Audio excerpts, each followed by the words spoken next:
Welcome to episode 29 of the Seagrove Sessions, and this time round we get tales from Tommy, and what a varied career he's had, from working at Rosyth Naval Docks to delivering confectionery all round Britain to being a carer and an able seaman in the Royal Maritime Auxiliary Service. Just one of the many amazing life stories we get from members at the Seagrove Centre. Enjoy. So, where were you born and brought up, Tommy? Rosyth, Kings Road, number 76. Right. And what did your mum and dad do? My mum, she just looked after the kids.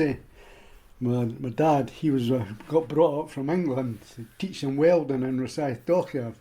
Oh, right. So then he couldn't get back. Whereabouts in England? Chatham and Strood. Oh, so he's a Kent man. Yeah. And you went to school in Rosyth? Yeah. So you must have, by the sound of it, followed your dad into the dock? Aye, but I was on the tugs. I was in the stores to start with and then driving the forklift. Then we all thought we were going to be the first and last to go with the dockyard closing down, but not. We had one time which was called the basin. Used to run the ship in.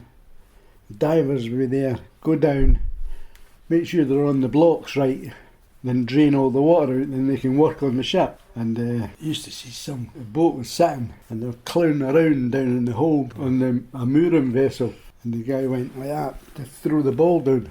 He lost his balance sitting on a girder like that, and down he went, bang, about 30 feet. She was shouting, "Get an ambulance!" So the ambulance came and she says, "Well, I'm not allowed to go down there, there's more than 2 steps." So we had to get someone to stand on the hook and lower you down and get them into a safety and lift them up. And then they took him. And then the other one was, he was always, "Come on, we're going. Where is he?" "Oh, he's up the bar, eh? Go get him." And he'd come back, the skipper shouting at him to get the rope off. So he's doing this. He's an old guy, He's throwing the through, and he stepped and he put his foot in the coil of rope, and it just done that tight and took his foot right off there. And I'm standing with the bit of the rope like this, looking at him. Says the skipper, "You can keep coming now. Look, get an ambulance." Another one. God, you had to have a strong stomach to work in there. This boy picked it up, He said, all the bits of flesh got taken to Bangor, and they'd cut it off from there. So there was a fair few injuries. Oh, aye. The other one was, we went out doing it on exercise with the Navy, and it was an old bosun. Now the bosun, he didn't matter what the weather's like or what it's like, the bosun says, "No, Julie, we're not doing that job, not in this weather." The skipper's no saying it. Right, okay. So he was too old. He just, the guy says, skipper says, "Hey, get it out of the hold." So they didn't even put guidelines on it. They just hooked it up, do it in like that, bring it up. It swung, hit him on the chest, put him over the side of the boat, turn the engine off. So they switched the engine off. The Navy ship was sitting there. He dived in, one of the Navy guys, just got him here to the wall, and he went under. Never did get him. Clipped a young boy, and the union said, "Play on it." He says, "Play on it." He says, "Play on it. We'll take you home, and they'll give you a date to come in, and to go on to the water course, and see how you manage." He said, "Okay." So he come on to the water course, and he went, started to, "Oh, honey, no, I can't do it. So he said, "That's fine, take him home, 28,000. Payoff. Right. The old bosun, he had about 50 odd thousand, but never got, because he was divorcing his wife. So what sort of years were you working there then, Tommy? Born 56. It's hard to think. So sort of mid-70s? Aye, maybe. Yeah. But there must have been guys, well, as you said, that must have been working there for years. Oh, aye. Some of them up at Fraserburgh, they were in, and they got word. They were alongside. There was a jetty, the wall. There's 2 people going in the water. Says, we got the torch and that. The divers we got suited up, went in. There they are, dead, clinging to the wall. 2 of them. Well, way to go, eh? Then there was a young boy. He was standing up on. He was going for his officers, eh? And he was standing up top of the bridge and he was watching. And he seen this commotion going on. And someone going in. And the young lassie fell off the pier and went into the water. Well, he come down the gangway, never thought nothing of it. Straight in, got her, pulled her out. Getting the pilots coming in. Oh, right. I hated you. I had the captain of the port's boat, speedboat, eh? And it was salt water, eh? And the guy got out, it was the Navy Day. Remember Navy Days? All the ships were coming in. You had to go up. The captain of the port was standing in the boat at the bow. All saluting and all that. And they said, go for the next one. So you used to shoot off, and of course the whole boat got covered in it. So we went along. Aye, just goes back out on deck again. The next one maybe a German one or Denmark. Oh, you done about 20 of them, eh? Oh yeah, continuous. I used to have fun with some of them. When I was younger, I used to get. I had a car late. I was meant to be going to this 21 party. Seen 2 Dutch sailors. Go back to the dockyard. Yes, can't find where to get the bus. Right, yeah. Get in the car. Came down, showed the pass. Turned down. You come on board.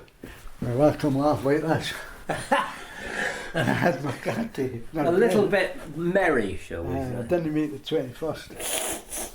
My dad got me the job when I first left school.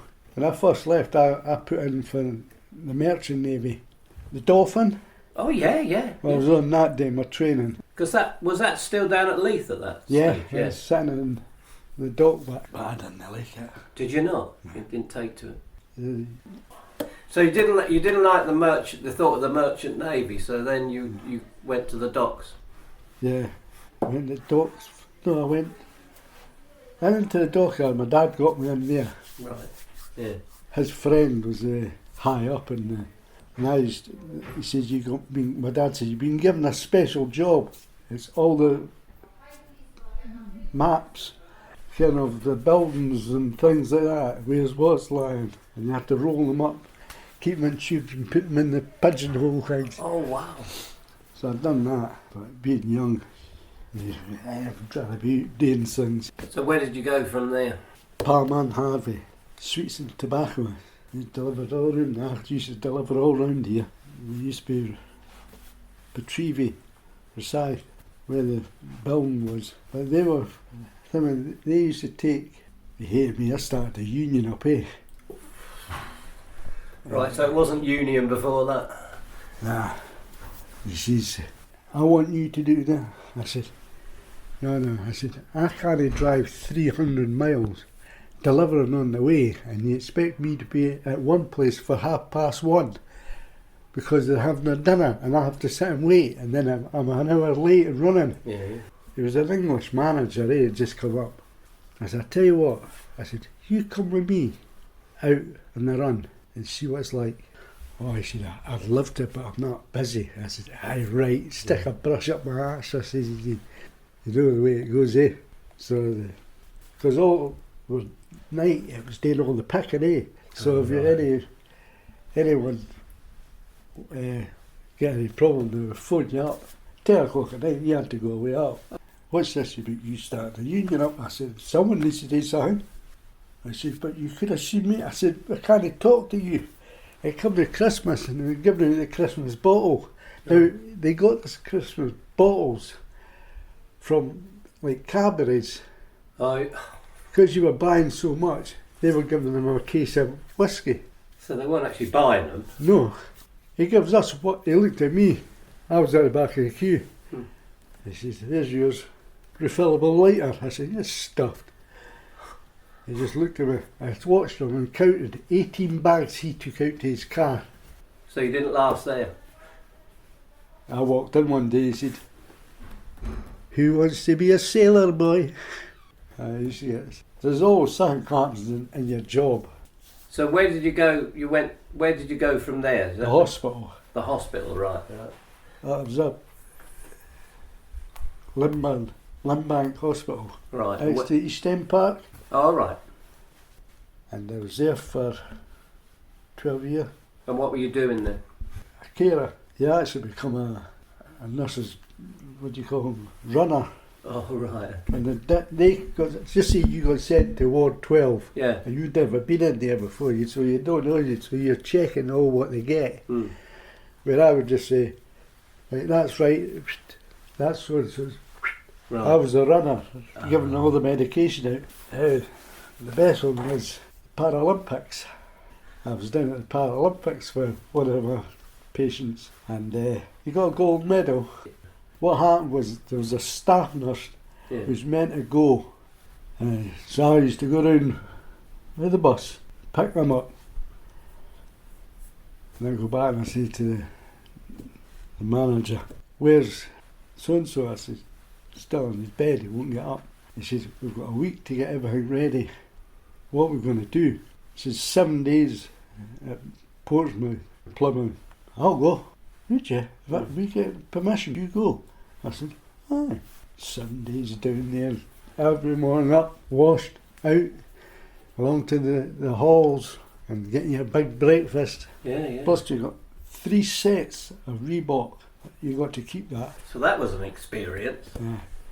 I was just watching them. I mean, when you watch the ones that are showing you on the telly, maybe one arm and swimming like anything. Yeah. But So he won the gold, the guy you were down with, in what? What was his... doing star jumping, running down and bouncing up, and It's a bit of gymnastics. they had a proper trainer that was training them. I was down at, and divers were there with the Gemini. We went out with just a small tug. The diver says to us, the guy in charge, "Are you free?" I says, "Aye." He says, "Do you want to come out in the outboard with Gemini?" "Aye." So I got my coat and that on. And I took the boat right out, stopped, and it's the guy in charge of them says, "Right, off that way, off that way, off that way." 6 of them, eh? Right. And I just followed the bubbles back. And gets back and he comes out, he says, "Look at that." And he had a lobster that size. Right. And it was full of eggs. Oh, he licked them all off. Are they a delicacy or something? Aye.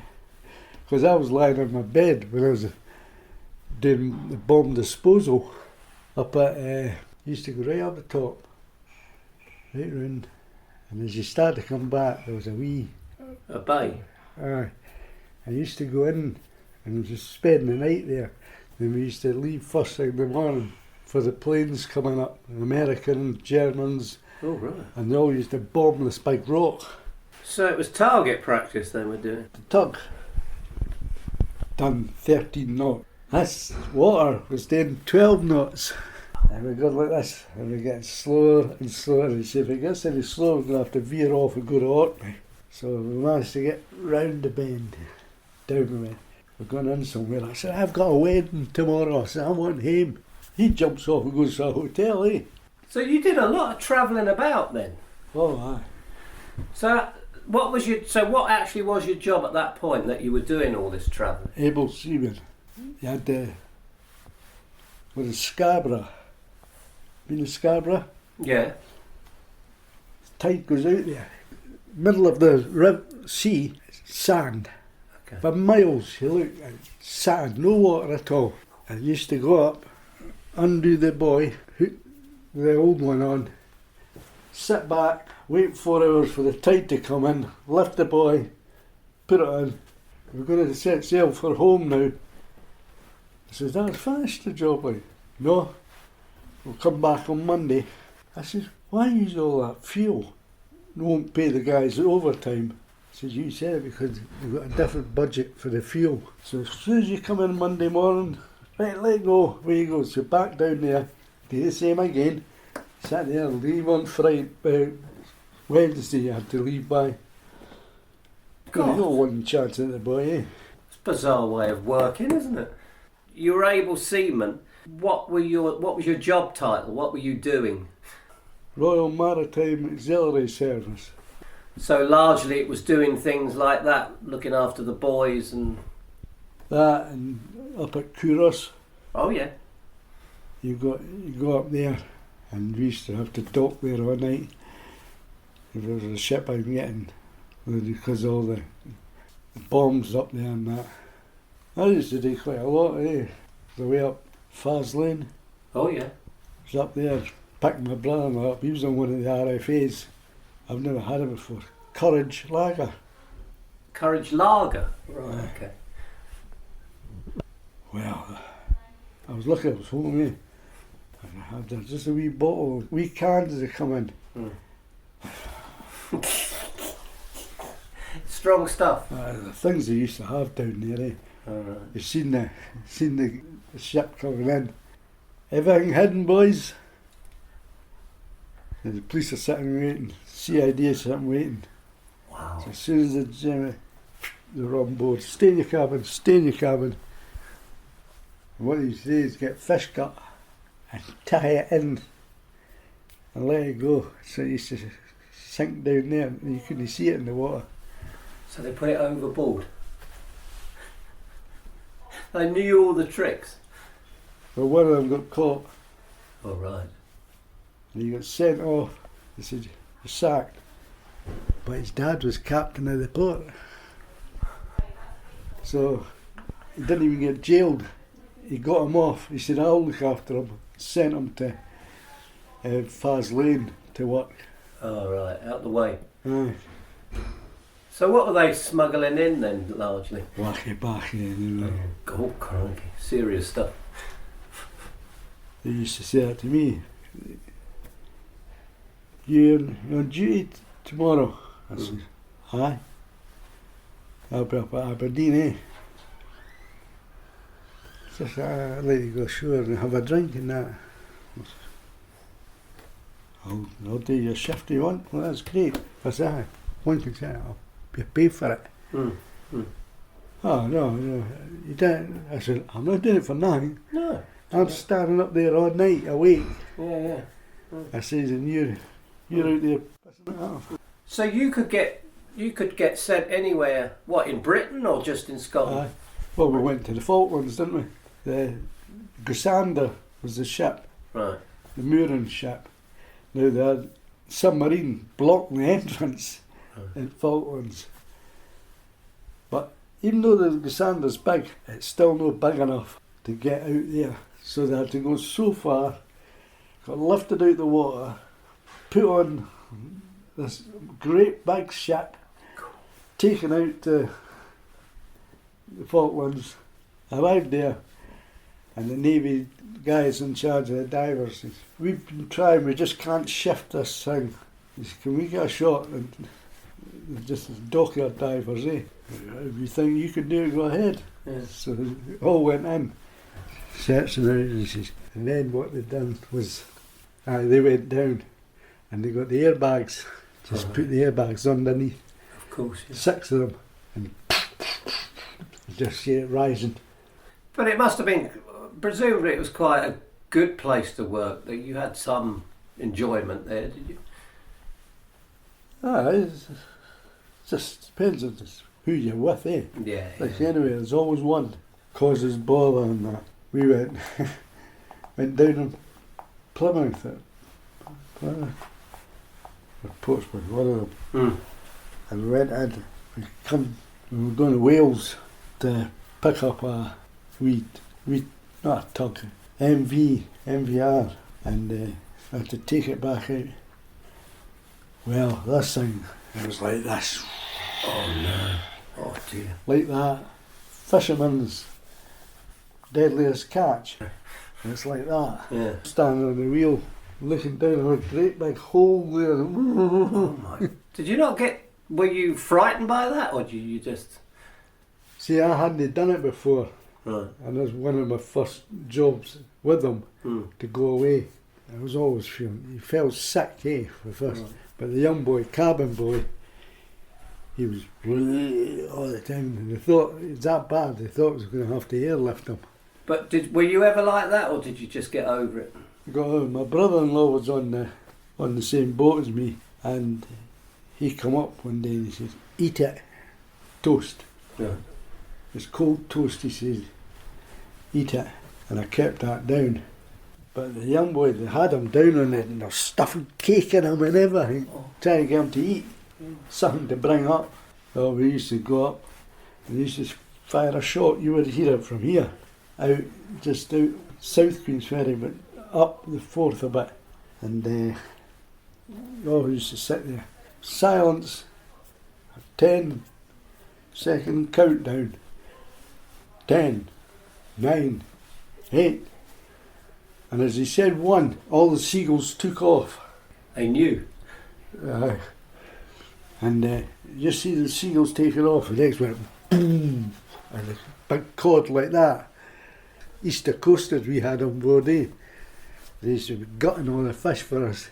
So they enjoyed that. But you used to go up, and the ship used to come up to the buoy, feed the rope through the buoy, throw it down, they grab it, pull it up, you jump off the buoy as it going down it, the wave right at the back of you. Did you ever have any near misses of accidents, or?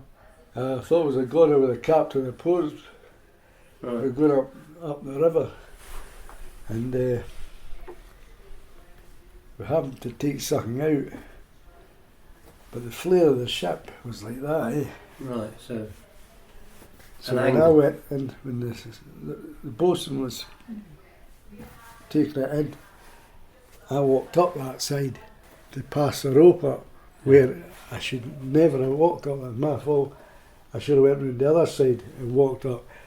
And the Navy guys were like this on the deck, pushing the boat off.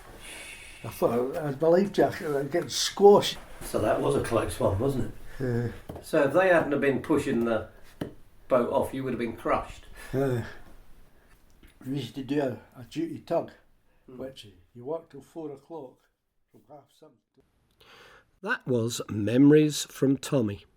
If you enjoyed this episode, please go to www.nedc.org.uk and follow the link to other episodes of the Seagrove Sessions. And also you'll find a link to our other channel, How We Live with Dementia. And do follow us on Facebook, which is at NEDC, the Seagrove Sessions. Catch you the next time.